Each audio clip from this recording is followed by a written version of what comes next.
Hello everyone, আসসালামু আলাইকুম। আমি আজকে আলু দিয়ে বেলে মাছ ভুনা করব। বেলে মাছ ভুনা করার জন্য আমি প্যানের মধ্যে দিয়ে দিব সয়াবিন তেল। তেলের মধ্যে আমি পেঁয়াজ বাটা দিয়ে দিব। পেঁয়াজ আমি ভালো করে ভেজে নিয়ে দিয়ে দিব কাঁচামরিচ বাটা। কাঁচামরিচ আমি কিন্তু খোলা বা তেলের মধ্যে ভাজি নাই, কাঁচাই বেটে নিয়েছি। কাঁচামরিচ আর পেঁয়াজ তেলের মধ্যে ভালো করে ভেজে নিয়ে এখন আমি দিয়ে দিব 1.5 চামচ আদা রসুন বাটা। আদা রসুন আমি তেলের মধ্যে ভালো করে ভেজে নেব যেন আদা রসুনের কোনো গন্ধ না থাকে। এখন আমি দিয়ে দিব 1 চামচ লবণ, হাফ চা চামচ হলুদের গুঁড়া আর হাফ চা চামচ শুকনা মরিচের গুঁড়া, আর দিয়ে দিব 1 চামচ ধনিয়ার গুঁড়া। মশলা আমি তেলের মধ্যে একটু ভেজে নিয়ে তারপরে দিয়ে দিব সামান্য একটু পানি। মশলা এখন আমি ভালো করে কষিয়ে নিব।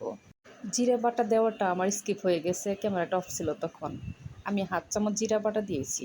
জিরা ভেজে তারপরে পাটায় বেটে নিয়েছিলাম। মশলা আমার কষানো হয়ে গেছে, এখন আমি দিয়ে দিব আলু। আলু আমি এরকম চিকন চিকন করে কেটে নিয়েছি।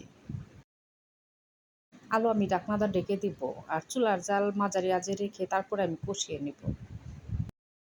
রান্না সবথেকে মজা হওয়ার একটা টিপস আমি বলে দিতে পারি, সেটা হলো কষানোর মধ্যে, সেটা সবজি হোক বা মাছ হোক বা মাংস হোক, একটু মশলা বেশি করে দিয়ে আর লবণটা যেন কষানোর মধ্যে একদম ঠিক থাকে, সবজির মধ্যে, মাছের মধ্যে, মাংসের মধ্যে ঠিকভাবে ঢুকে সমানভাবে হয়, তাহলে দেখবেন যে পরে ওই রান্নাটা খেতে বেশি ভালো হয়।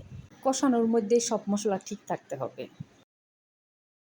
আমি বারবার ঢাকনা ডেকে দিচ্ছি, আবার উঠিয়ে আলু নেড়ে দিচ্ছি যেন আবার নিচে লেগে না ধরে। আলু কষিয়ে নেওয়া হয়ে গেছে, এখন আমি দিয়ে দিব হাফ কাপ পানি। আমি কিন্তু অল্প করে পানি দিব, যেহেতু আমি ভুনা করব তার জন্য। আর আমি একটা বলক আসা পর্যন্ত ঢাকনাটা ডেকে বলক উঠিয়ে নেব। তরকারিতে একটা বলক আসছে, এখন আমি দিয়ে দিব ভেজে রাখা মাছ।